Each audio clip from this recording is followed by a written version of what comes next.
In the heart of Birchfield, Oklahoma, sits Gutierrez Auto Repair, a modest shop where 58-year-old janitor Robert Taylor quietly mops floors and empties trash cans, hiding a secret that would shock everyone who knows him. 5 years ago, Robert was one of the country's most respected automotive engineers, with advanced degrees and revolutionary engine patents. But today, he pushes a mop cart and keeps his mouth shut about what happened in between. This morning, when a billionaire's prized 1965 Rolls-Royce Silver Cloud III breaks down with an impossible engine problem that stumps 3 certified mechanics, 2 specialists, and 1 factory expert, and the shop faces bankruptcy from a potential lawsuit, Robert Taylor will step forward and make the most shocking bet of his life, wagering his job and everything he has left that he can fix the unfixable in exactly 1 hour. What happens next will prove that heroes don't always carry briefcases. Sometimes they carry mop buckets, and that the most extraordinary people are often hiding in plain sight, waiting for just one moment to remind the world what real skill looks like.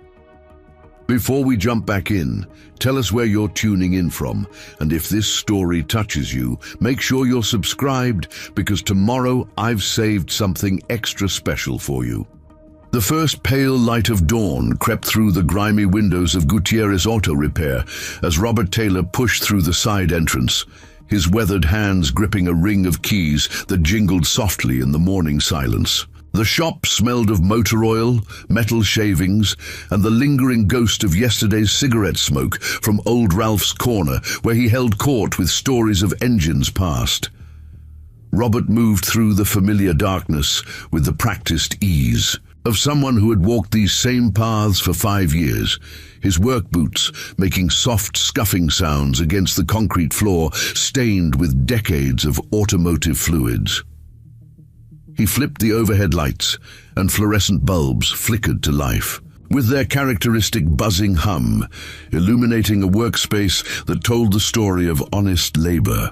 Tool chests lined the walls like metal soldiers, their drawers labeled in Manuel's careful handwriting.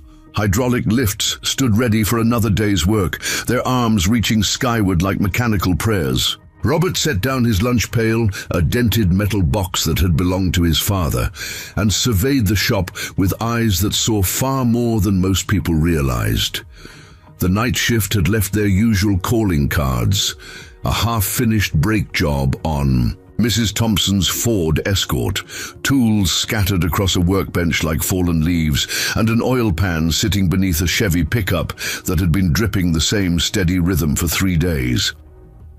Robert pulled his janitor's cart from the supply closet, its wheels squeaking in protest, as they always did, despite his weekly attempts to oil them. The cart held the tools of his trade now, industrial mops, buckets, cleaning supplies, and trash bags, a far cry from the precision instruments he once wielded with surgical skill. As he began his morning routine, Robert's movements held a peculiar economy of motion that spoke of deeper understanding. When he wiped down the workbenches, his cloth moved in precise patterns that somehow managed to clean around expensive diagnostic equipment without disturbing carefully calibrated settings. When he swept beneath the cars on lifts, he instinctively ducked at exactly the right moments to avoid protruding exhaust pipes and suspension components. Most telling of all, when he emptied the waste oil containers, he handled each one with the reverence of someone who understood that every drop represented both environmental responsibility and the lifeblood of internal combustion engines. The morning progressed with its usual rhythm until the distant rumble of a powerful engine cut through the ambient sounds of awakening Birchfield. Robert paused in his mopping, his head tilted slightly as he listened to an approaching vehicle that sounded unlike anything typically seen in their working-class neighborhood. The engine note was smooth, refined, with the kind of deep, confident purr that could only come from hand-assembled British engineering and decades of meticulous maintenance. Through the large bay doors, a gleaming silver automobile appeared like something from another era. The 1965 Rolls-Royce Silver Cloud III moved with stately grace, its chrome bumpers catching the morning sun and throwing dancing reflections across the shop's interior walls. The car's massive presence seemed to shrink the space around it, making the everyday pickup trucks and sedans look like toys by comparison. Every curve and line spoke of an age when automotive craftsmanship was measured not in units per hour, but in months of patient hand-fitting and adjustment. The Rolls-Royce came to a stop with the softest whisper of its air brakes, and for a moment, silence returned to the shop. Then the driver's door opened with the satisfying thunk that only comes from doors fitted with Swiss precision, and a man in his early 60s emerged. Arthur Worthington carried himself with the kind of confidence that comes from never having to check his bank balance, his tailored suit worth more than most of the cars in the shop. His silver hair was perfectly styled, and his handmade shoes clicked against the concrete with the crisp authority of someone accustomed to commanding attention. "I need someone to look at my car immediately," Worthington announced to the shop. In general, his voice carrying the expectation of instant compliance. "The engine developed a hesitation this morning, and I have a very important meeting in Oklahoma City this afternoon." Robert continued mopping in the background, but his eyes never left the Rolls-Royce. Something in the car's stance, a subtle settling on its suspension, a barely perceptible tremor in its idle, told him more than Worthington's words ever could. This wasn't a simple hesitation. This was the beginning of something much more serious, the kind of problem that separated real mechanics from parts replacers. Lucia Gutierrez emerged from her office, wiping her hands on a shop rag and trying to hide her surprise at seeing such an expensive automobile in her modest establishment. At 45, Lucia had inherited both the shop and its reputation for honest work from her father, but she'd never had to deal with a customer whose car cost more than her annual revenue. "Good morning, sir," she said, extending a slightly oil-stained hand that Worthington pointedly ignored. "I'm Lucia Gutierrez, the owner. What seems to be the problem with your vehicle?" "The problem," Worthington replied with barely concealed impatience, "is that I don't have time for problems. This car has been maintained by specialists at authorized dealerships its entire life. It shouldn't have problems. Yet this morning, it began hesitating during acceleration, and now there's an unusual sound from the engine bay."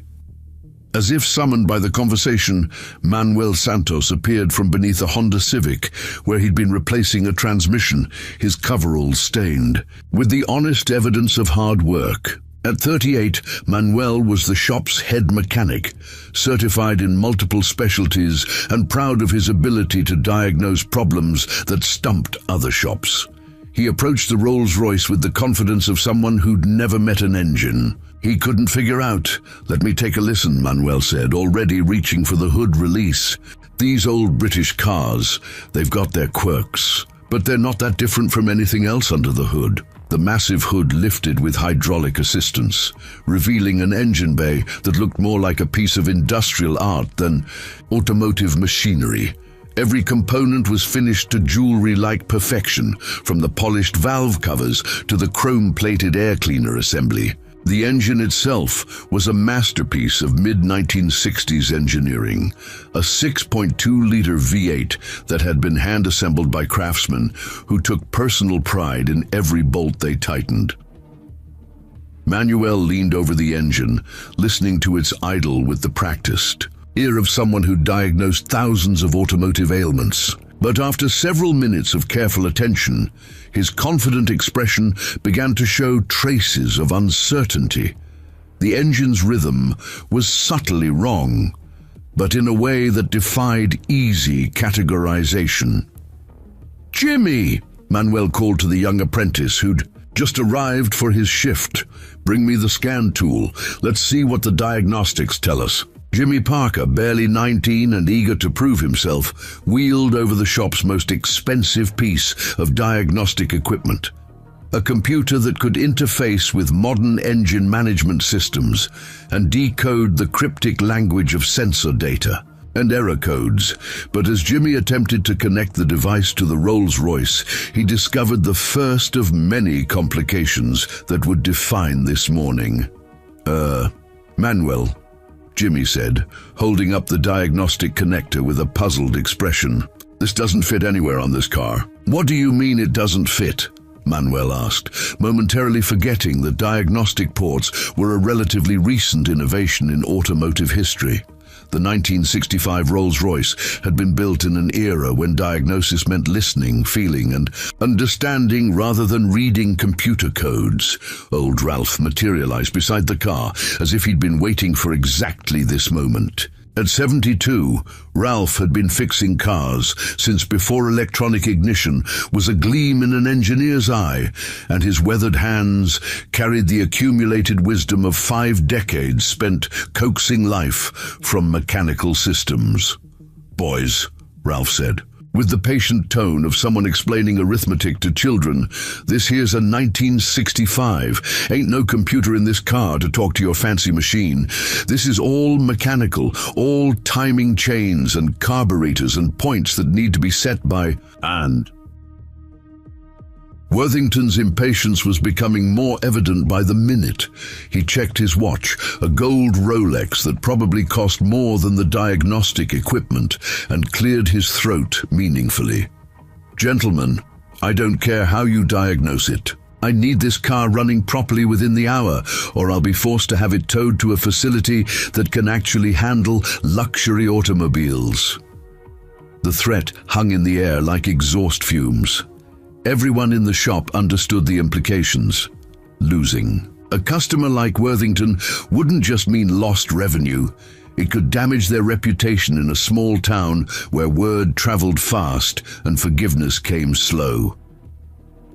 Robert continued his methodical cleaning, moving closer to the Rolls-Royce as his duties required him to mop the floor around the work area. As he worked, his trained ear caught nuances in the engine's operation that the others were missing. The hesitation wasn't random. It followed a pattern that suggested a very specific type of mechanical failure, one that he'd encountered exactly twice in his previous career, both times on British engines of this vintage.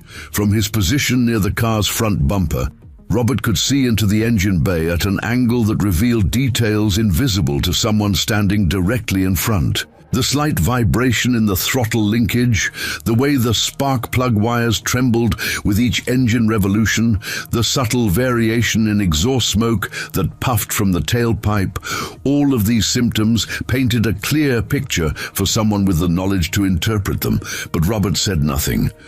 He simply continued mopping, invisible in his janitor's uniform, while the mechanics began their systematic investigation of a problem that was about to challenge everything they thought they knew about automotive repair. Telling and preparing this story took us a lot of time, so if you are enjoying it, subscribe to our channel. It means a lot to us. Now, back to the story. The Rolls-Royce's engine continued its irregular rhythm as Manuel circled the vehicle like a predator, studying unfamiliar prey. He'd built his reputation on solving problems quickly, but this magnificent machine was revealing the limitations of his modern training. Every component under the hood was machined to tolerances that seemed almost impossibly precise. Yet somewhere, within this mechanical symphony, discord had crept in. "Ralph, you ever work on one of these before?" Manuel asked, stepping back from the engine bay with obvious frustration creasing his features. Old Ralph scratched his grizzled chin, his eyes, distant as memory, carried him back through decades of automotive encounters. The morning sun slanted through the shop's windows, highlighting every line in his weathered face as he considered the question. "Once. Maybe twice," Ralph admitted, moving to stand beside Manuel. "But that was 30 years ago, and neither time. Did I have to fix anything this complicated? These British engines, they're built different. Everything's tighter, more precise. You can't just throw parts at them like you do with domestic cars. Worthington's patience was eroding with each passing minute. He paced near the shop's entrance, his expensive shoes clicking against the concrete in an increasingly agitated rhythm. The morning light caught the gold threads in his suit fabric, creating tiny sparkles that seemed out of place in the industrial setting of the repair shop. "Look," Worthington said, pulling out his phone to check the time again. "I appreciate that this might be outside your usual expertise, but I really do have somewhere important to be. If you can't handle this, just say so, and I'll call for a tow truck." Lucia felt the weight of potential disaster settling on her shoulders. The shop's reputation depended on solving problems, not admitting defeat, especially not to someone who could influence other potential customers throughout the region. She'd inherited more than just tools and equipment from her father. She'd inherited the responsibility of maintaining his legacy of automotive excellence. "Give us a few more minutes, sir," Lucia said, forcing confidence into her voice. "Manuel's one of the best mechanics in Oklahoma. If anyone can figure this out, he can." Jimmy had been studying the Rolls-Royce's engine with the intensity of someone trying to decode a foreign language. His young eyes were sharp, and his mechanical training was fresh from technical school, but the handcrafted complexity before him defied the systematic approaches he'd been taught. "Manuel, look at this," Jimmy said, pointing to a series of vacuum lines that snaked through the engine bay like automotive arteries. "These connections aren't like anything in our manuals. And this carburetor setup, I've never seen multiple carburetors synchronized like this." Manuel followed Jimmy's pointing finger, his own confusion deepening as he recognized the truth in the apprentice's observation. The Rolls-Royce's engine management system was entirely mechanical, relying on precisely calibrated carburetors, vacuum-operated timing advances, and fuel metering systems that required decades of experience to understand properly. Robert continued his cleaning routine, methodically working his way around the shop while maintaining perfect awareness of the developing situation. As he emptied the wastebasket near Manuel's workbench, he overheard a conversation that revealed just how serious the problem was becoming. "The timing sounds off," Manuel muttered to Jimmy, his voice low enough that Worthington couldn't hear. "But I can't figure out how to check it properly without the right equipment. This distributor system is completely different from what we're used to." "Should we call Peterson's shop over in Oklahoma City?" Jimmy suggested. "They advertise classic car restoration and admit we can't handle it." Manuel's pride was clearly wounded. "That would kill our reputation. Word gets around that Gutierrez Auto can't fix a simple engine problem, and we'll lose half our customers." Robert paused in his work, recognizing the desperation creeping into Manuel's voice. He'd seen this scenario before, though from the other side, as the expert being called in to solve problems that had stumped local mechanics. The irony wasn't lost on him that he now stood invisible in Janitor's coveralls while watching good people struggle with a problem he could solve in minutes. The morning wore on with mounting tension. Manuel attempted several diagnostic approaches, each one revealing new layers of complexity that challenged his expertise. He checked spark plug gaps, tested fuel pressure with improvised equipment, and even attempted to synchronize the multiple carburetors using methods he'd read about, but never actually performed. "The fuel mixture's all wrong," Manuel announced after 45 minutes of increasingly frantic work. "But I can't figure out how to adjust these carburetors properly. There are too many variables, too many adjustments that all interact with each other." Worthington's composure finally cracked. He strode across the shop floor with the purposeful gait of someone accustomed to cutting through obstacles with sheer force of will and financial leverage. "This is ridiculous," he declared, his voice carrying the kind of authority that had probably ended many discussions over the years. "I'm calling my insurance company to arrange for professional transport to a dealership that actually knows what they're doing." The words hit the shop like a physical blow. Lucia felt her father's legacy slipping away with each syllable, while Manuel's professional confidence crumbled under the weight of public failure. Even Jimmy looked defeated, his young enthusiasm dampened by the stark reality that some problems were simply beyond their current capabilities. Old Ralph stepped forward, his weathered hands raised in a gesture of conciliation that spoke of decades spent mediating between frustrated customers and overwhelmed mechanics. "Now hold on just a minute," Ralph said, his voice carrying the measured calm of someone who'd seen enough automotive crises to maintain perspective. "Nobody's calling this shop incompetent while I'm standing here. We've just got ourselves a learning situation, that's all."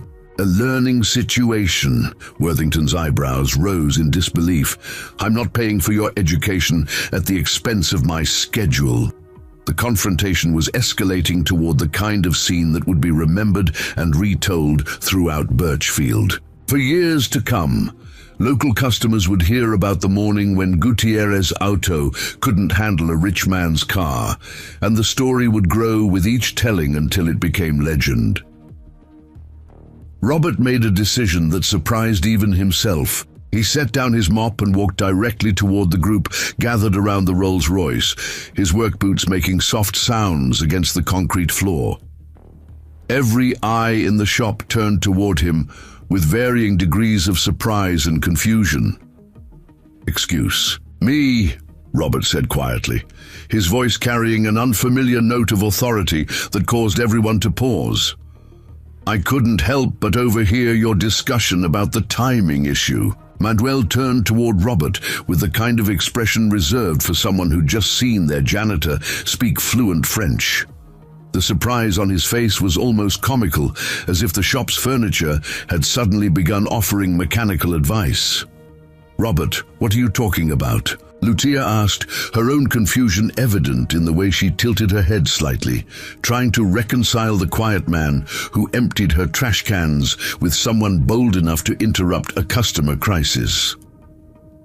"I think I might be able to help," Robert continued, his gaze moving systematically between the engine bay and the faces staring at him. "I've worked on this exact engine configuration before." The statement hung in the air like smoke from an expensive cigar, impossible to ignore, yet difficult to believe. Worthington studied Robert with the calculating gaze of someone reassessing a situation that had taken an unexpected turn. "You're the janitor," Worthington observed, his tone suggesting that this fact alone disqualified Robert from any mechanical opinions. "I am," Robert agreed without defensiveness. "But before that, I was other things." Old Ralph's eyes narrowed as he studied Robert with renewed interest. In 5 years of working together, Ralph had noticed things about their janitor that hadn't quite added up. The way Robert instinctively ducked under low-hanging exhaust pipes, how he could identify different engine problems just by listening. To idle patterns, the careful precision with which he cleaned around delicate diagnostic equipment. "What kind of other things?" Ralph asked, his question carrying weight that demanded an honest answer.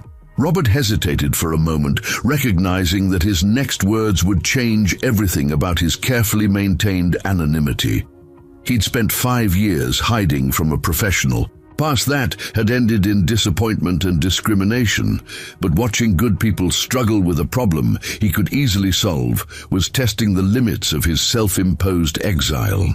"I used to design engines," Robert said simply, "including restoration specifications for classic British automotive systems." The revelation struck the group like lightning hitting a weather vane. Manuel's mouth opened slightly as he tried to process this information, while Jimmy's young face showed the kind of amazement reserved for discovering that your quiet neighbor was actually a famous person in disguise. Worthington's expression shifted from skepticism to cautious interest, his businessman's instincts recognizing the potential significance of this unexpected development. "Design engines," Worthington repeated, his voice carefully neutral. "What kind of engines?" The kind that require precision timing, synchronized carburation, and an understanding of how British engineering approaches differ from American mass production methods, Robert replied, his words carrying the quiet confidence of genuine expertise. Lucia looked between Robert and the Rolls-Royce, as if seeing both for the first time. The modest janitor who'd worked for her for 5 years was revealing depths she'd never suspected, while the impossible repair job suddenly seemed less impossible. "If you know about these engines," Manuel said slowly, his professional pride warring with practical necessity, "then maybe you could give us some guidance." Robert stepped closer to the engine bay, his movements taking on a different quality as years of suppressed expertise began to surface. He didn't touch anything yet, but his eyes moved systematically through the mechanical landscape before him, reading the engine's story in ways that escaped less experienced observers. "The problem isn't just timing," Robert said after a moment of careful study. "It's carburetor synchronization combined with a fuel mixture imbalance that's being complicated by a partially blocked vacuum advance mechanism. The symptoms you're hearing are all 3 problems interacting with each other." The specificity of his diagnosis silenced the shop. Even Worthington stepped closer, his business-trained mind recognizing the sound of real expertise when he heard it. The silence that followed Robert's technical assessment stretched like a taut wire ready to snap. Worthington studied the janitor with the penetrating gaze of someone who'd made his fortune by quickly separating genuine expertise from elaborate bluffs. The billionaire's fingers drummed against his thigh in a rhythm that matched his internal calculations. "You speak with considerable confidence for someone who cleans floors," Worthington said, his tone neither dismissive nor accepting, but carefully measured. "Tell me something specific about this engine that proves you're not just repeating things." "You've overheard." Robert moved closer to the engine bay, his weathered hands hovering inches above the complex mechanical landscape without actually touching anything. His eyes traced pathways through the maze of components with the practiced efficiency of someone reading a familiar book. "The vacuum advance diaphragm on your distributor has a partial tear," Robert said, pointing to a small cylindrical component nestled deep within the engine compartment. "You can hear it in the way the engine hesitates during acceleration. It's not getting proper timing, advance under load. The carburetor synchronization is off because someone tried to compensate for the timing problem by richening the fuel mixture on the rear carburetor, which is why you're getting that slight black smoke from the exhaust when the engine revs." Manuel's eyes widened as he followed Robert's explanation, recognizing symptoms he'd noticed but hadn't been able to connect into a coherent diagnosis. The rear exhaust pipe had indeed been producing darker smoke, and the acceleration hesitation was exactly as Robert described. Jimmy pulled out his phone and began searching for images of vacuum advance mechanisms, his young face showing the concentration of someone trying to absorb new knowledge at maximum speed. The technical school had covered these components in theory, but seeing one in its original application was entirely different from studying simplified diagrams. "How could you possibly know about a torn diaphragm without taking anything apart?" Lucia asked, her voice carrying genuine curiosity rather than skepticism. She'd watched 3 mechanics spend nearly 2 hours investigating this problem without reaching such specific conclusions. "Because I designed the testing procedures for diagnosing vacuum advance failures in British engines for the Society of Automotive Engineers," Robert replied matter-of-factly. "Back when these cars were still considered modern vehicles, I wrote the technical bulletins the dealerships used for troubleshooting. The weight of this revelation settled over the group like dust after an explosion." Old Ralph's weathered features showed a mixture of respect and amazement, while Manuel struggled to reconcile 5 years of casual workplace interaction with the growing evidence of Robert's extraordinary background. Worthington pulled out his phone and began typing rapidly, his manicured fingers moving across the screen with practiced efficiency. After several minutes of searching, he looked up from the device with an expression that had shifted from skepticism toward something approaching respect. There are exactly 3 technical papers published by the Society of Automotive Engineers regarding vacuum advanced diagnostics in British engines from 1960 to 1970, Worthington announced, reading from his phone screen. All 3 were authored by someone named Robert Taylor. The shop fell silent, except for the irregular idle of the Rolls-Royce engine, which suddenly seemed to be providing a mechanical drum roll for the most dramatic revelation in Gutierrez Auto Repair's 40-year history. Robert's carefully maintained anonymity was crumbling like old paint under a heat gun. "That would be me," Robert acknowledged quietly, his voice carrying neither pride nor shame, just simple acknowledgement of fact. "Why?" Lucia asked slowly. "Is someone who wrote technical papers for the Society of Automotive Engineers working as a janitor in my shop?" The question hung in the air like exhaust fumes, heavy with implications that everyone present could sense, but nobody fully understood. Robert's expression flickered with something that might have been old pain, quickly suppressed, but not quite. "Hidden." "That's a long story," Robert said, deflecting the question with the skill of someone who'd had 5 years to practice avoiding personal explanations. "Right now, you have a more immediate problem." Worthington stepped forward, his businessman's instincts recognizing an opportunity to cut through complications and reach practical solutions. The morning was advancing, and his schedule remained inflexible regardless of the dramatic revelations. "Unfolding in this unlikely setting, Mr. Taylor," Worthington said, using Robert's surname for the first time since entering the shop, "if you truly understand this engine, can you fix it?" Robert studied the Rolls-Royce with the careful attention of a surgeon planning a complex operation. His eyes moved systematically through the engine compartment, cataloging components, assessing accessibility, and calculating the steps required to address each identified problem. "The vacuum advanced diaphragm needs replacement," Robert said, his voice taking on the authoritative tone of someone comfortable with technical leadership.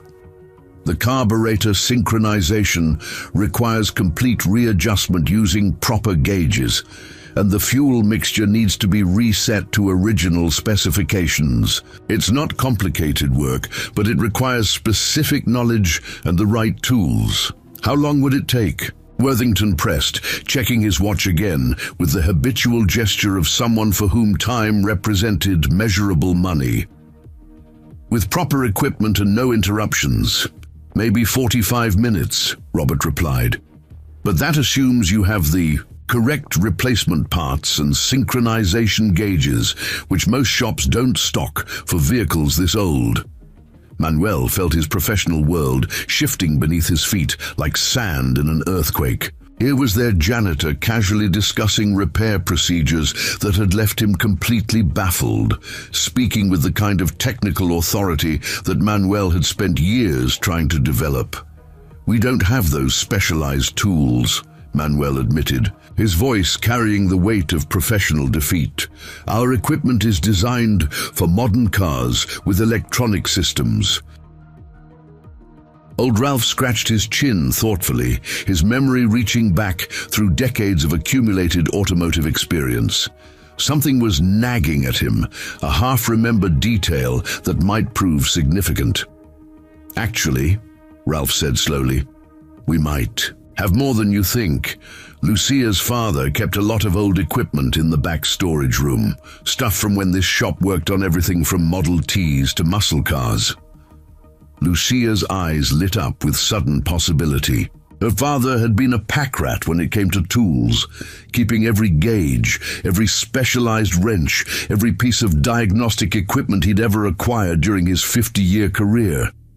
She'd been meaning to catalog the storage room's contents for years, but had never found the time. "Robert, if we can find the right tools, could you actually fix this car?" Lucia asked, her voice carrying a mixture of hope and disbelief. Robert hesitated, recognizing that his answer would commit him to revealing abilities he'd kept hidden for 5 years. Once he demonstrated his true capabilities, there would be no returning to the comfortable anonymity of his janitor's role. "Yes," he said simply. Worthington's expression sharpened with the focused intensity of someone who just heard exactly what he needed to hear. His watch showed that time was running short, but the possibility of a solution had appeared from the most unlikely source imaginable. "What would it be worth to you?" Worthington asked suddenly, his voice carrying the calculated tone of someone preparing to make a business proposition to prove that you can solve this problem. The question electrified the shop's atmosphere. Everyone present recognized that something significant was being negotiated, though the exact terms remained unclear. Robert studied Worthington's face, reading the shrewd intelligence behind the billionaire's carefully neutral expression. "What exactly are you proposing?" Robert asked. "A wager," Worthington replied, his businessman's instinct sensing an opportunity to transform frustration into entertainment. "You claim you can fix my car in 45 minutes. I say that's impossible, given the equipment limitations of this shop." Lucia felt her heart rate accelerating as she recognized the dangerous territory this conversation was entering. Worthington was wealthy enough to treat substantial sums of money as entertainment, but for her shop, any significant wager could represent financial disaster. "What kind of wager?" she asked carefully. Worthington smiled with the practiced charm of someone who'd negotiated countless deals over the years. His proposal, when it came, would be both generous and ruthless, offering extraordinary reward while demanding complete commitment. "If Mr. Taylor can fix my car properly in 1 hour or less, I'll pay this shop $50,000 for the repair," Worthington announced. "But if he fails, he loses his job, and this shop acknowledges publicly that it cannot handle luxury automotive service." The terms hit the group like a physical blow.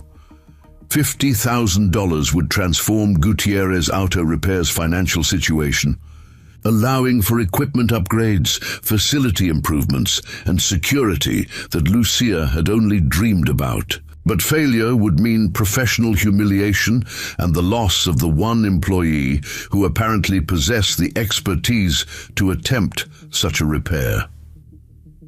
Manuel's face showed the complex emotions of someone watching his own professional limitations being exposed while simultaneously hoping for a miracle that could benefit everyone. Jimmy looked between the adults with the wide-eyed expression of someone witnessing negotiations that seemed more like movie scenes than real life. "That's not fair," Lucia protested. "Robert's job shouldn't be part of any wager. He's my employee, and his employment security isn't negotiable." "Actually," Robert said quietly, his voice cutting through the mounting tension, "it is." Everyone turned toward him with expressions ranging from surprise to alarm. Robert's calm acceptance of Worthington's harsh terms seemed to indicate either supreme confidence or complete resignation to circumstances beyond his control. "You can't be serious," Manuel said. "Robert, you've got a job here as long as you want it. You don't need to risk anything to prove some rich guy wrong." Robert looked around the shop that had been his refuge for 5 years, taking in the familiar workbenches, the honest faces of people who'd treated him with dignity despite his humble position, and the woman who'd given him employment when nobody else would. "Sometimes," Robert said slowly, "a person reaches a point where hiding becomes harder than revealing. I accept your terms, Mr. Worthington." The commitment was made with the finality of a closing door. Worthington nodded with satisfaction, recognizing the kind of total commitment that separated serious negotiations from casual conversation. 1 hour, Worthington confirmed, checking his watch and noting the exact time. "Starting when you begin. Actual repair work," Robert walked toward the storage room with measured steps, knowing that the next hour would either restore his professional identity or confirm his permanent exile from the career that had once defined his entire sense of self-worth. The storage room behind Gutierrez Auto Repair held 40 years of automotive history, stacked in dusty layers like geological strata. Robert pushed open the heavy wooden door, and the smell of old metal and forgotten lubricants washed over him like a familiar cologne. Fluorescent lights flickered to life, revealing shelves lined with tools that represented the evolution of automotive repair from simple mechanical systems to today's computerized complexity. Lucia followed him into the cramped space, her eyes scanning equipment she'd never properly catalogued. Boxes of precision instruments sat beneath layers of dust and cobwebs, their contents as mysterious to her as archaeological artifacts. Her father had been meticulous about keeping tools, but less organized about labeling their purposes or locations. "What exactly are we looking for?" Lucia asked, watching Robert move through the crowded space with surprising familiarity, as if he'd been mentally mapping its contents during his 5 years of employment. "Carburetor synchronization gauges," Robert replied, lifting boxes and peering behind stacked equipment with systematic precision. "They'll be brass or chrome-plated, about the size of pocket watches, with flexible tubes and adjustable needles. Your father would have used them for tuning multi-carburetor setups, back when those were common." His hands moved with practiced efficiency, sorting through decades of accumulated tools with the confidence of someone who understood both what he was seeking and where such items were likely to be stored. Behind him, the sounds from the shop carried clearly. Manuel's nervous pacing, Jimmy's excited chatter, and Worthington's impatient sighs as precious minutes ticked away. "Here," Robert said suddenly, his voice carrying satisfaction as he lifted a worn leather case from beneath a pile of timing lights. "This is exactly what we need." The case opened to reveal a set of carburetor synchronization gauges that gleamed, despite their age, their brass fittings polished smooth by decades of use. Each gauge was precisely calibrated, with measurement scales that could detect the minute differences in airflow that determined whether multiple carburetors were working in perfect harmony. Lucia examined the gauges with wonder, recognizing the quality of their construction without understanding their specific function. They represented a level of craftsmanship that modern diagnostic equipment, for all its electronic sophistication, somehow couldn't match. "How did you know these were here?" she asked. "Because your father was a real mechanic," Robert replied, continuing his search through the storage room's treasures. "Real mechanics keep real tools, even after the world moves on to different methods." His words carried respect for Roberto Gutierrez's professional legacy, but also hints of his own story, the tale of someone who'd watched his industry change while maintaining reverence for traditional craftsmanship. As he searched, Robert's movements revealed the muscle memory of someone who'd spent countless hours selecting the proper tool for each specific task. "Found them," Robert announced, extracting a smaller case containing vacuum testing equipment. "Vacuum gauges, pressure testers, and..." He paused, opening another compartment with obvious pleasure. "A complete set of British standard threading tools for carburetor adjustments." The clock was ticking with relentless precision, each second bringing them closer to either triumph or disaster. Robert gathered the necessary equipment, his selections, revealing deep understanding of the repair process ahead. Every tool had a specific purpose in the complex choreography of restoring the Rolls-Royce to proper operation. They emerged from the storage room to find the shop transformed into something resembling a medical operating theater. Old Ralph had cleared a large workspace around the Rolls-Royce, while Jimmy had organized every available work light to provide optimal visibility. Manuel stood nearby, his expression mixing professional curiosity with personal anxiety about the outcome.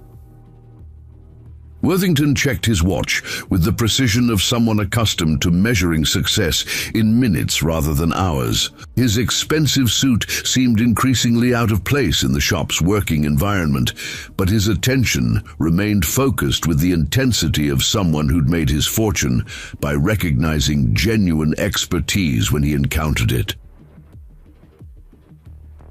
43 minutes remaining, Worthington announced, his voice carrying neither encouragement nor intimidation, just the neutral precision of someone stating facts. Robert laid out his tools with the methodical care of a surgeon preparing for a complex operation. Each instrument found its designated place in a pattern that spoke of decades spent organizing work for maximum efficiency.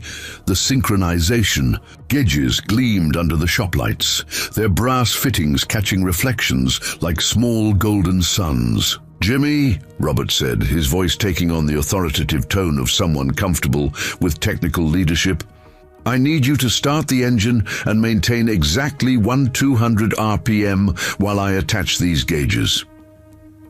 The young apprentice moved to the driver's seat with obvious nervousness, his hands trembling slightly as he adjusted the throttle. The Rolls-Royce's engine responded with its characteristic smoothness, though the underlying irregularity remained clearly audible to trained ears.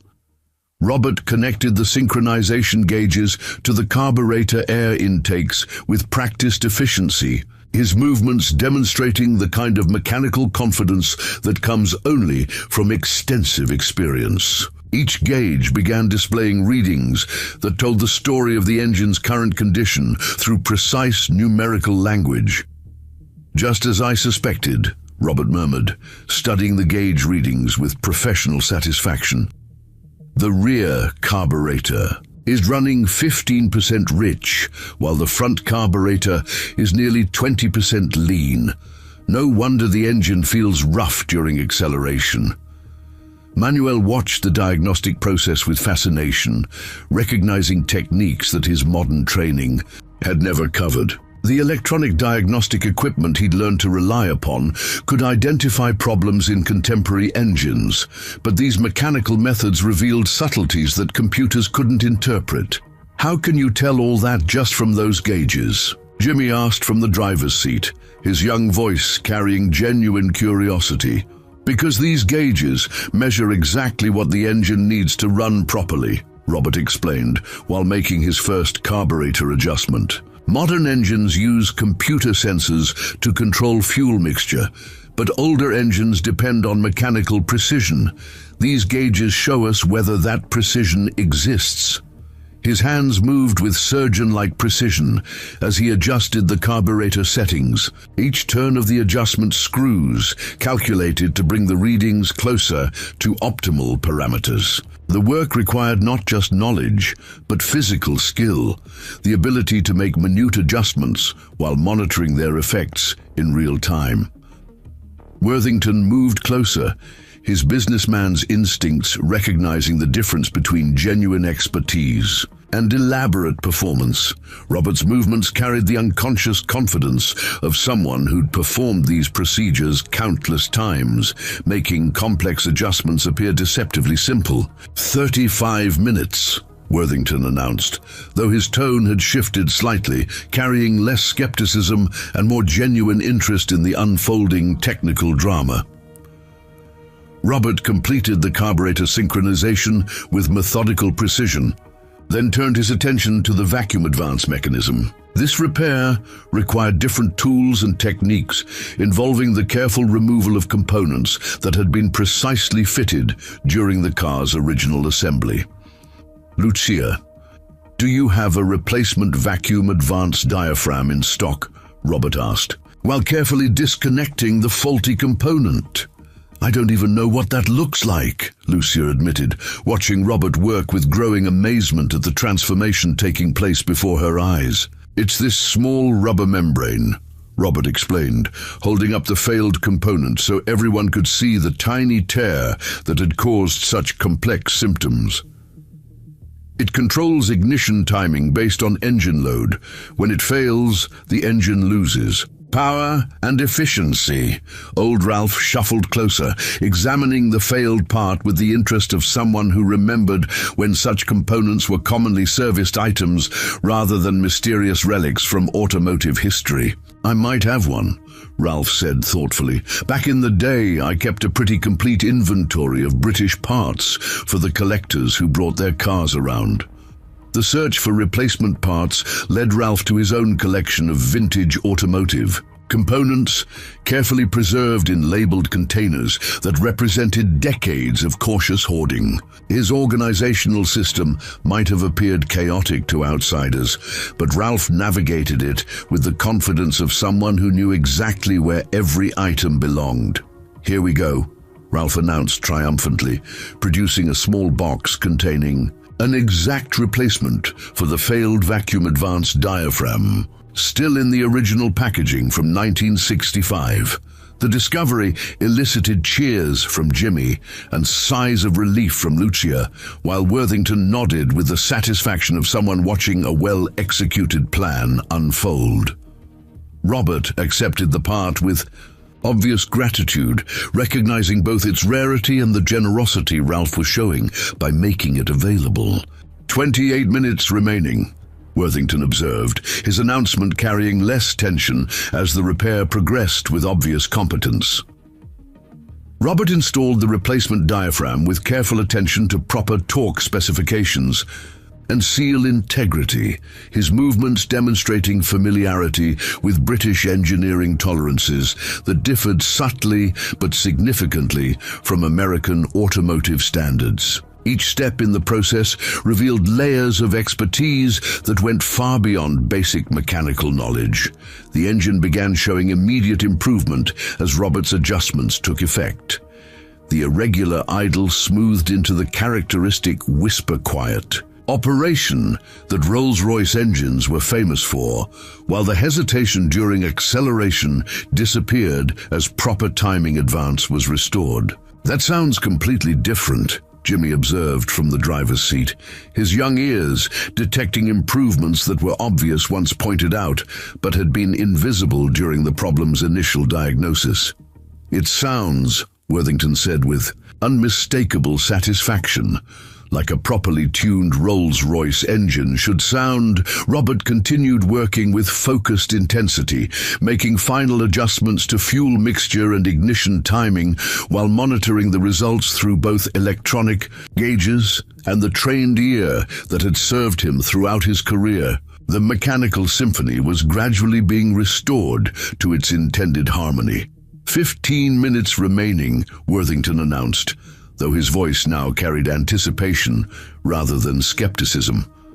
The Rolls-Royce's engine had transformed from an irregular mechanical cough into the smooth purr that had made the mark legendary among automotive enthusiasts. Robert stepped back from the engine bay, his weathered hand still holding the final adjustment tool, and listened with the trained ear of someone who could interpret every nuance of internal combustion. "Jimmy, bring the RPM up to 2,500 and hold." "It's steady," Robert instructed, his voice carrying the calm authority of someone completely in his element. The engine responded with flawless precision, its acceleration smooth and immediate, without the slightest hesitation that had plagued it earlier. The sound was hypnotic, a deep, refined growl that spoke of hand-fitted components working in perfect harmony. Even the exhaust note had changed, losing the irregular popping that had indicated unburned fuel.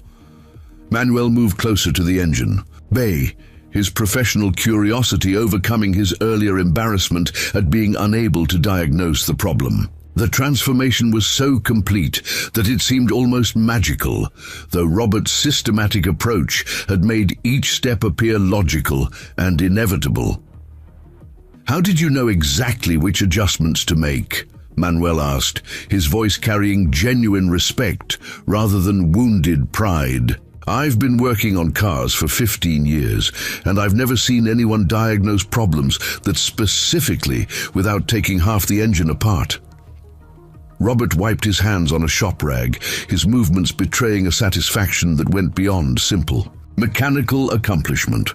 For the first time in 5 years, he'd been able to use skills that had once defined his professional identity, and the muscle memory had returned as if no time had passed at all. "Experience with this specific engine family," Robert replied, his tone carrying neither boastfulness nor false modesty. "When you've designed the testing procedures for a particular system, you learn to recognize its failure patterns even when the symptoms seem contradictory." Old Ralph nodded, with the wisdom of someone who'd witnessed enough automotive mysteries to recognize genuine expertise when he saw it. His weathered face showed unmistakable approval as he listened to the engine's restored rhythm. "That's the sound of proper British engineering," Ralph observed with satisfaction. Roberto would have been proud to hear an engine running that smooth in his shop. Lucia felt emotions she couldn't quite name as she watched Robert work with capabilities she'd never suspected. The quiet man who'd emptied her trash cans and mopped her floors for 5 years was revealing depths that challenged everything she thought she knew about judging people by their circumstances. 12 minutes remaining," Worthington announced, checking his watch with considerably less tension than he'd shown earlier. The billionaire's expression had shifted from skepticism to something approaching admiration as he witnessed the systematic restoration of his prized automobile. Robert moved to the driver's seat, sliding behind the wheel of the Rolls-Royce with movements that suggested familiarity with luxury automotive environments. His calloused hands, more accustomed to mop handles than leather-wrapped steering wheels, gripped the controls with surprising natural comfort. "I need to test the engine under actual driving conditions," Robert explained, his voice carrying the professional confidence of someone who understood that proper diagnosis required comprehensive verification. "The real test is whether these adjustments hold up under varying load conditions." The Rolls-Royce rolled out of the shop bay with majestic dignity, its massive presence commanding attention even in the modest surroundings of Birchfield's industrial district. Robert guided the vehicle through the shop's parking area, testing acceleration, deceleration, and the subtle interactions between engine systems that could only be evaluated through actual operation. Jimmy ran alongside the car for several steps, his young face showing the kind of excitement reserved for witnessing something truly extraordinary. The transformation of their quiet janitor into a master automotive technician was providing more drama than most Hollywood movies. "Listen to that engine," Jimmy called to Manuel as the Rolls-Royce completed its test circuit. "It sounds like it's barely working, but it's got to be putting out serious power." Manuel nodded, recognizing the truth in Jimmy's observation. The Rolls-Royce's engine demonstrated the kind of refined power delivery that separated true luxury automobiles from merely expensive ones. Every system was working in perfect coordination, creating an impression of effortless capability. Robert brought the vehicle back into the shop bay, his expression showing the quiet satisfaction of someone who'd successfully completed a challenging technical task. The engine continued its whisper-quiet idle, no longer betraying any hints of the complex problems that had stumped 3 mechanics earlier that morning. Engine temperature is perfect, oil pressure is optimal, and all performance parameters are within factory specifications, Robert announced as he shut off the ignition. "The repair is complete." Worthington moved immediately to the driver's seat, his businessman's instincts demanding personal verification of the work's quality. He started the engine and listened with the trained ear of someone who'd owned exceptional automobiles for decades, recognizing instantly that the Rolls-Royce had been restored to peak operating condition. "Remarkable," Worthington murmured, his voice carrying genuine admiration. "This is exactly how the car performed when I first acquired it 10 years ago." The billionaire guided the Rolls-Royce through the same test circuit Robert had used, pushing the engine through various operating conditions while evaluating the smoothness of acceleration, the precision of throttle response, and the overall Integration of all mechanical systems. 8 minutes remaining, old Ralph announced, having taken over timekeeping duties while Worthington conducted his evaluation drive. When the Rolls-Royce returned to its position in the shop bay, Worthington's expression showed unmistakable satisfaction, mixed with something that might have been amazement. He shut off the engine and sat for a moment in the driver's seat, apparently processing the implications of what he'd just experienced. "Mr. Taylor," Worthington said as he emerged from the vehicle, his voice carrying a formality that acknowledged Robert's demonstrated expertise. "That is absolutely perfect. The car performs better now than it has in months." The acknowledgement hit the shop like a thunderbolt. Robert had not only completed the repair within the allotted time, he'd exceeded expectations by restoring performance that had been gradually degrading for an extended period. The victory was complete and undeniable. Jimmy let out a whoop of celebration that echoed through the shop bay, while Lucia felt relief washing over her like cool water after a long drought. The $50,000 would transform her shop's financial situation, but more importantly, she'd witnessed something that challenged her fundamental assumptions about recognizing talent and worth. Manuel approached Robert with an expression that mixed professional respect with personal curiosity. The morning's events had revealed limitations in his own expertise, while demonstrating capabilities he'd never suspected in someone he'd worked alongside for years. "Robert," Manuel said, extending his hand in a gesture of genuine respect, "I owe you an apology.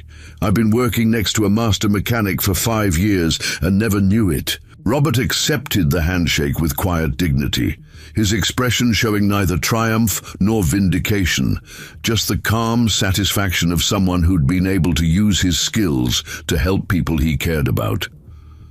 "You're a good mechanic, Manuel," Robert replied with sincerity. "You just haven't had experience with this particular type of problem. There's no shame in that." Worthington moved toward his briefcase with the purposeful stride of someone preparing to honor a significant financial commitment. The morning's events had cost him time and challenged his assumptions, but they'd also provided something he valued even more highly: confirmation that exceptional skill could be found in the most unexpected places. "A bet is a bet," Worthington announced, producing a checkbook with practiced efficiency. $50,000 for automotive repair services rendered. The check he wrote represented more money than most of the people in the shop saw in an entire year, but Worthington's manner suggested that honoring the wager was simply proper business practice rather than generous charity. "However," Worthington continued, his voice taking on the tone of someone who'd reached an important decision, "I have a proposition that might be of interest to Mr. Taylor." The statement created immediate tension in the shop's atmosphere.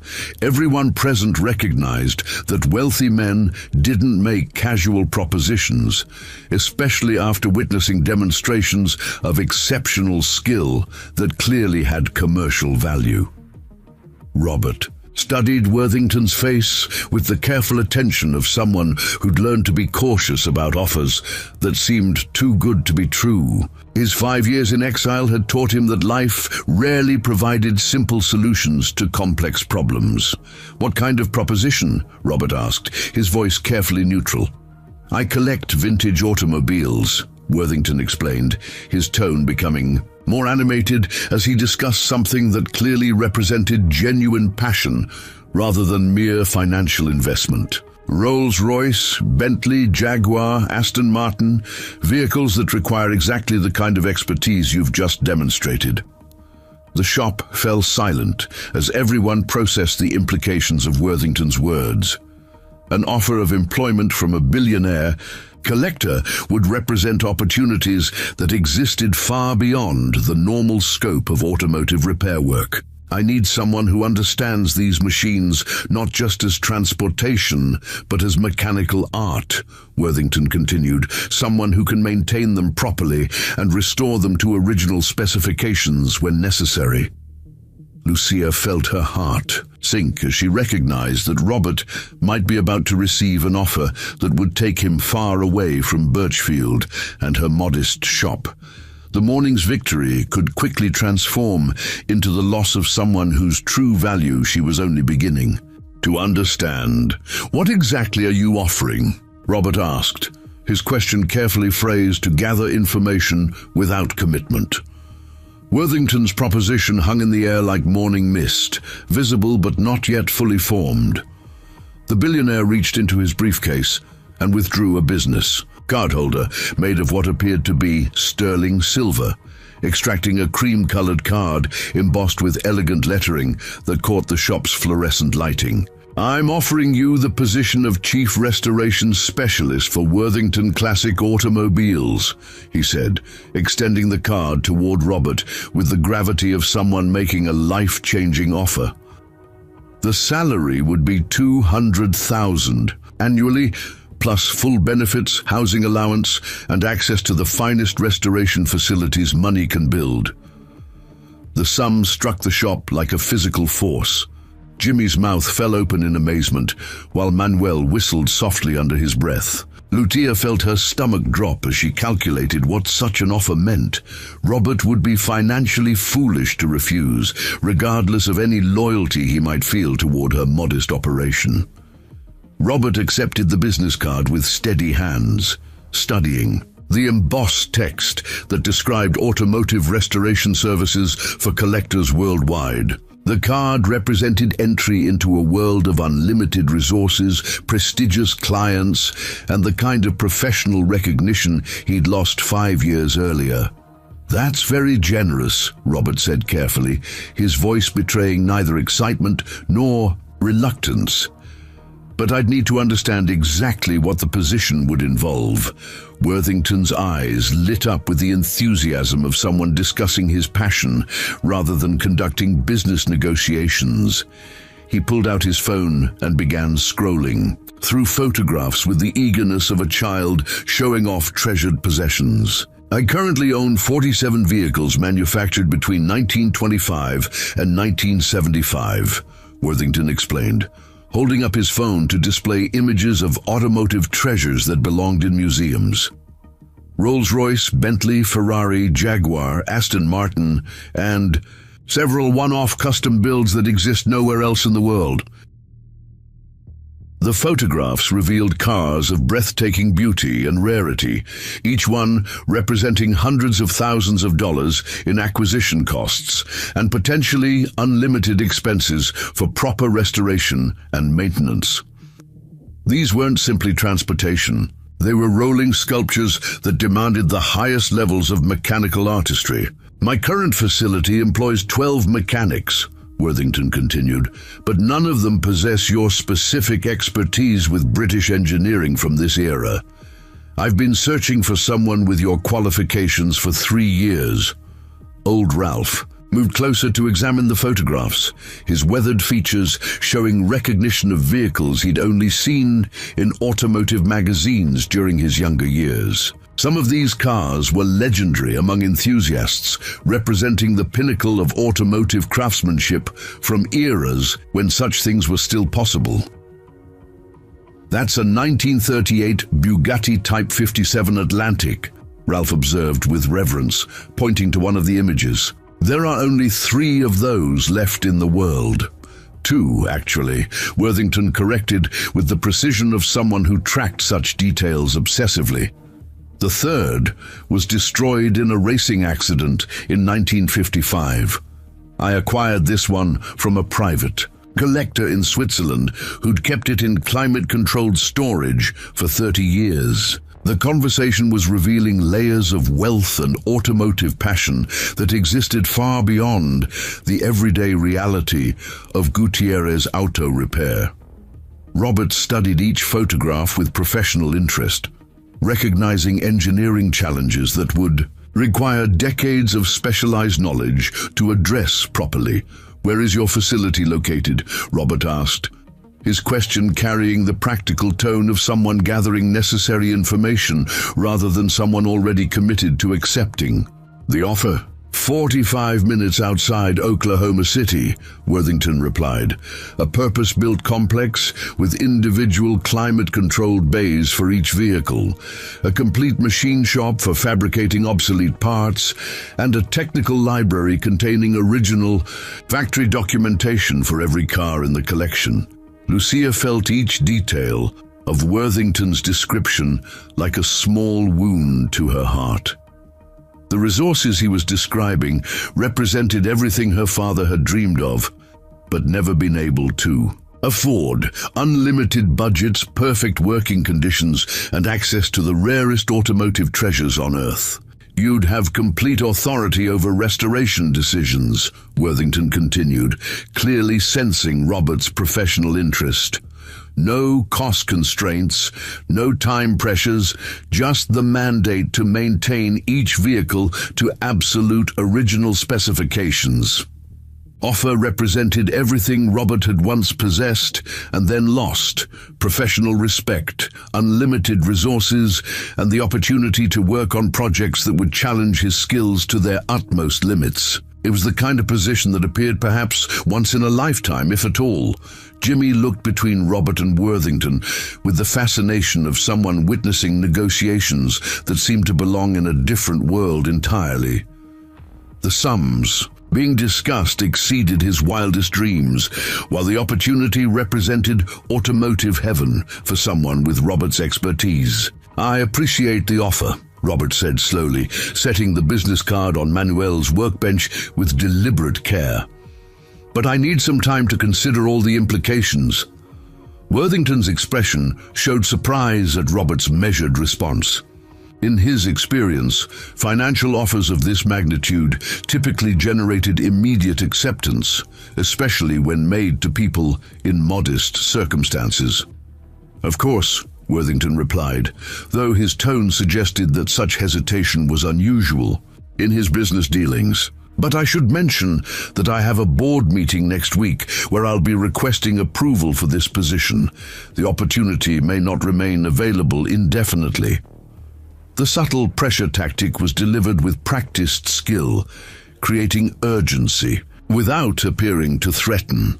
Robert recognized the technique from his own corporate experience, understanding that Worthington was used to getting what he wanted through a combination of generous offers and time constraints. "I understand," Robert acknowledged, neither accepting the pressure nor rejecting it outright.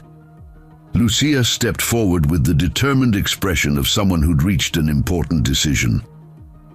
Her morning had been transformed from potential disaster to unexpected windfall, but she recognized that losing Robert might ultimately cost more than any financial gain could compensate. "Mr. Worthington," Lucia said, her voice carrying the firm tone of someone prepared to make her own business proposition, "before Robert makes any decisions, I'd like to make a counteroffer." The billionaire turned toward her with obvious curiosity, clearly not expecting competition from a small-town auto repair shop. His expression suggested amusement rather than concern, as if Lucia were a child challenging an adult to a game of chess. "What kind of counteroffer?" Worthington asked, his tone polite but skeptical. "A partnership," Lucia replied, her words carrying the confidence of someone who'd inherited her father's entrepreneurial spirit along with his tools and equipment. "Robert becomes my business partner, and we expand Gutierrez Auto Repair to include classic car restoration services." The proposal surprised everyone in the shop, including Robert himself. Lucia had never mentioned partnership possibilities during his 5 years of employment, but the morning's revelations had clearly changed her perspective on his value and potential. "With what resources?" Worthington asked, gesturing toward the modest shop with its aging equipment and limited space. "Classic restoration requires specialized facilities and tools that cost hundreds of thousands of dollars.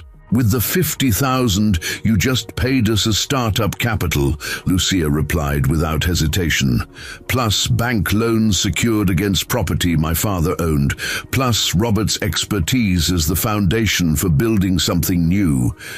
Her proposal was ambitious but not impossible, representing the kind of calculated risk that had built countless successful businesses throughout American history. The financial foundation existed, the expertise was proven, and the market opportunity was clearly demonstrated by Worthington's own collection needs. Robert studied Lucia's face with growing interest, recognizing both the courage and the practical intelligence behind her spontaneous offer.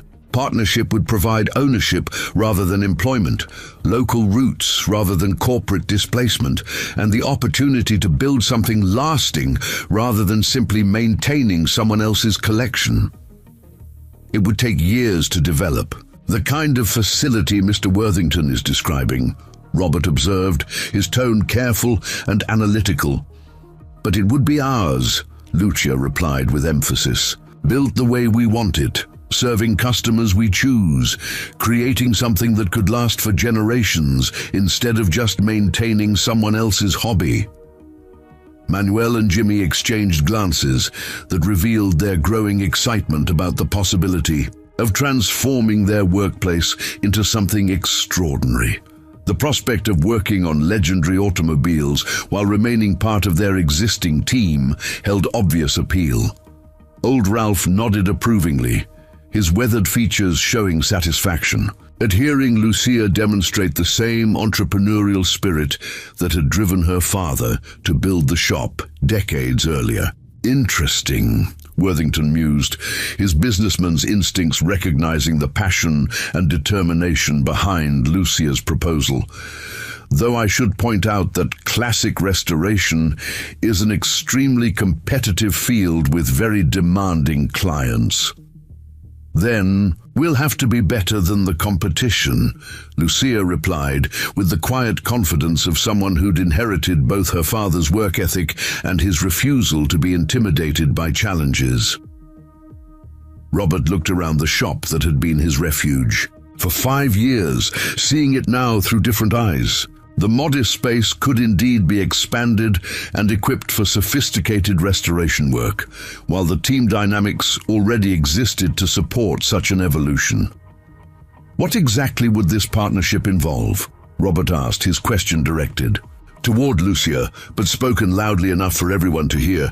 Equal ownership, shared decision-making, and the commitment to build the finest classic car restoration facility in Oklahoma, Lucia replied without hesitation. Starting with this shop as our foundation and your expertise as our reputation, the offer represented something Worthington's corporate position couldn't provide: the opportunity to build rather than simply maintain, to own rather than simply work, and to remain part of a community rather than accepting exile to corporate luxury. Worthington watched this exchange with growing interest, recognizing that he was witnessing something more complex than simple employment. Negotiations. The dynamics at play involved loyalty, ambition, and the kind of personal relationships that money alone couldn't purchase or replace. The shop fell into contemplative silence as Robert weighed two futures that couldn't have been more different. Worthington's offer represented immediate financial security and access to automotive treasures most people only dreamed of seeing. Lucia's partnership proposal meant uncertainty, hard work, and the challenge of building something from modest beginnings. Robert walked slowly around the Rolls-Royce, his hands trailing along the car's pristine paint, while his mind processed implications that extended far beyond simple career decisions.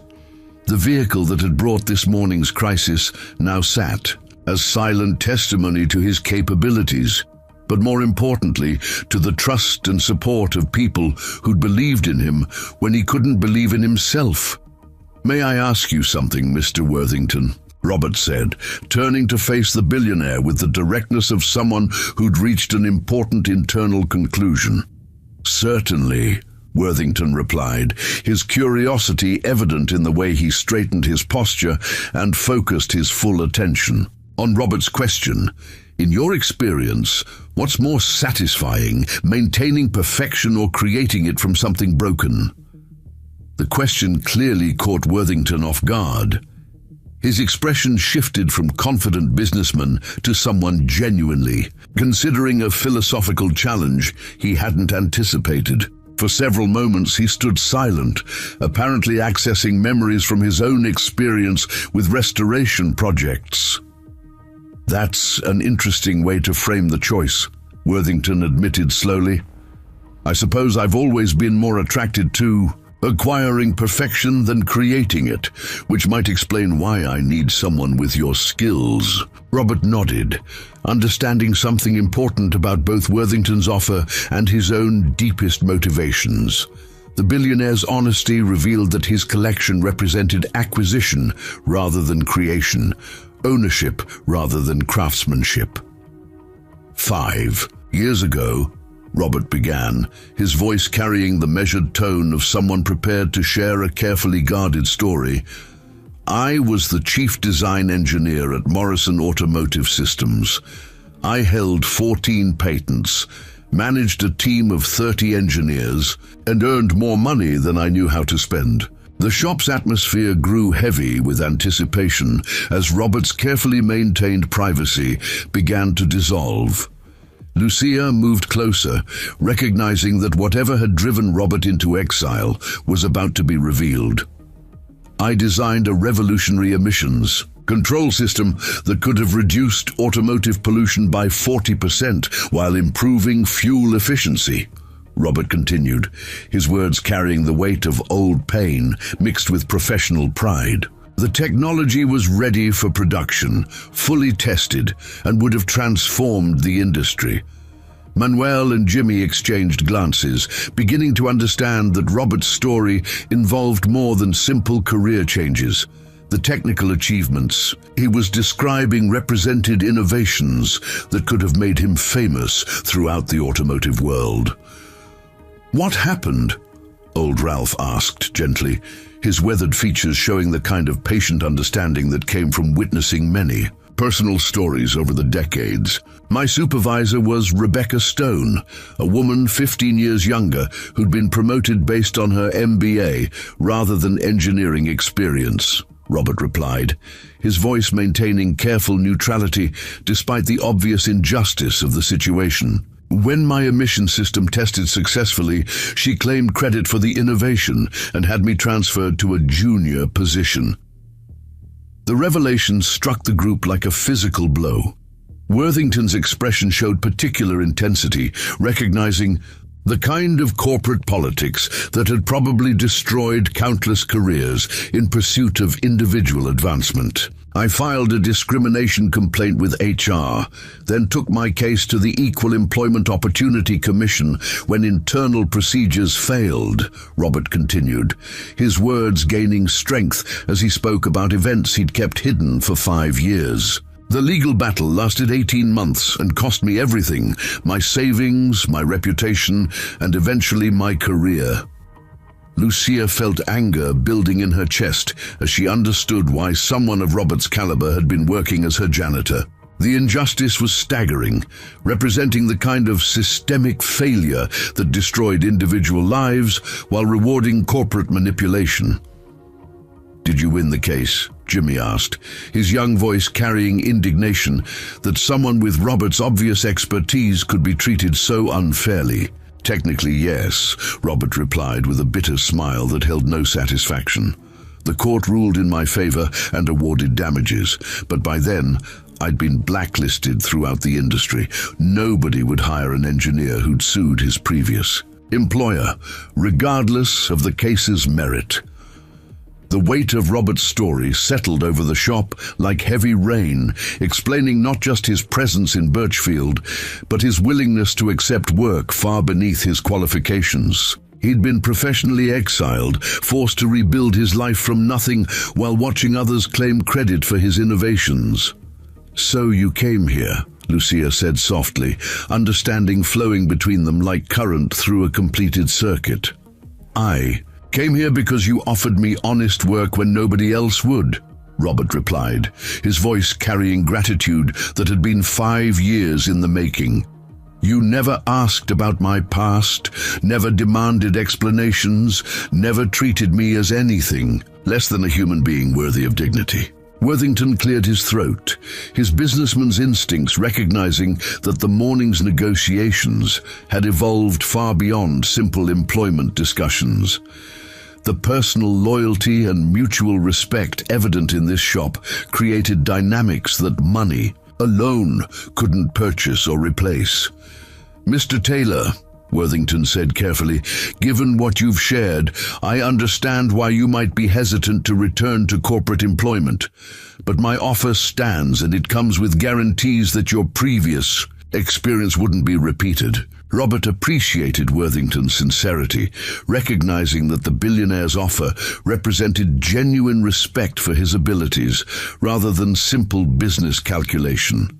The position would provide everything he'd lost: financial security, professional recognition, and the opportunity to work on projects that challenged his expertise. "I'm grateful for your offer," Robert said, extending his hand toward Worthington in a gesture of mutual respect.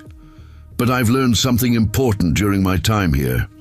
He looked around the shop, taking in the faces of people who'd become more than colleagues during his 5 years of exile. Manuel, who'd grown from defensive pride to genuine friendship. Jimmy, whose enthusiasm reminded Robert of his own younger self. Old Ralph, whose wisdom had provided guidance through difficult times. And Lucia, who'd offered him dignity when the rest of the world had turned away. "I've learned that building something with people you trust is more valuable than maintaining someone else's collection, no matter how impressive," Robert continued, his decision becoming clear as he spoke. "I accept Lucia's partnership offer." The shop erupted in celebration that mixed relief, joy, and anticipation for the future they would build together. Jimmy let out another whoop that echoed off the metal walls, while Manuel grinned with the satisfaction of someone who'd just witnessed justice triumph over circumstance. Old Ralph nodded approvingly, his weathered features showing the deep satisfaction of someone who'd watched a good story reach its proper conclusion. The morning's crisis had revealed not just Robert's expertise, but the strength of relationships that had been building quietly for years. Lucia felt tears threatening to overwhelm her composure as she realized that her impulsive partnership offer had been accepted by someone whose true value she was only beginning to understand. The $50,000 would fund their expansion, but Robert's expertise and character would provide the foundation for building something extraordinary. Worthington watched this celebration with an expression that mixed disappointment with genuine admiration. His offer had been rejected, but he recognized that he'd witnessed something more valuable than simple business success. He'd seen loyalty and friendship triumph over financial temptation. "Well," Worthington said with a rueful smile, "I can't say I'm not disappointed, but I respect your decision. However, I do have one final proposition." The group turned toward him with curiosity, wondering what else this remarkable morning could possibly produce. Worthington's expression suggested that his new idea might benefit everyone involved, rather than creating additional complications. "I'd like to commission Gutierrez Auto Repair as the exclusive restoration facility for my collection," Worthington announced, his words carrying the weight of a business proposition that could transform their modest operation overnight. The offer struck the group like lightning, representing exactly the kind of prestigious clientele that could establish their reputation throughout the classic car community. Worthington's 47 vehicles would provide years of challenging work while generating the revenue needed to build the facility of their dreams. "Are you serious?" Lucia asked, her voice carrying amazement at the unexpected turn this negotiation had taken. "Completely serious," Worthington replied. "I need expertise like Robert's, and you need prestigious projects to establish your reputation. This arrangement would benefit everyone while allowing Mr. Taylor to remain with people who clearly value him properly." Robert looked between Worthington and Lucia, recognizing that this proposal could provide the best elements of both offers, challenging work on legendary automobiles while maintaining the relationships and independence he'd come to value. "We'd need time to build proper facilities," Robert said, his engineering mind already calculating the requirements for handling vehicles worth millions of dollars. "I'm prepared to advance working capital against future services," Worthington replied, his businessman's instincts creating solutions that served everyone's interests. "Consider it an investment in developing the restoration facility I need." The morning that had begun with a simple engine problem was concluding with the foundation for an automotive restoration business that could become legendary throughout the collector community. Robert's hidden expertise had been revealed, Lucia's entrepreneurial vision had been validated, and Worthington's need for specialized services had found an unexpected solution. As the group shook hands on agreements that would change all their lives, the Rolls-Royce sat gleaming in the background, no longer a symbol of crisis, but a testament to the extraordinary things that become possible when hidden talents are finally allowed to shine. The Janitor had become a partner, the modest shop had become the foundation for something magnificent, and everyone involved had learned that judging people by their current circumstances might be the biggest mistake anyone could make. In Birchfield, Oklahoma, on a Tuesday morning that nobody would ever forget, ordinary people had discovered that extraordinary possibilities were hiding in plain sight, waiting for the right moment to transform everything. The end. Up next, 2 more incredible stories are waiting for you right on your screen. If you enjoyed this one, you won't want to miss this. Just click to watch, and don't forget to subscribe. It would mean a lot.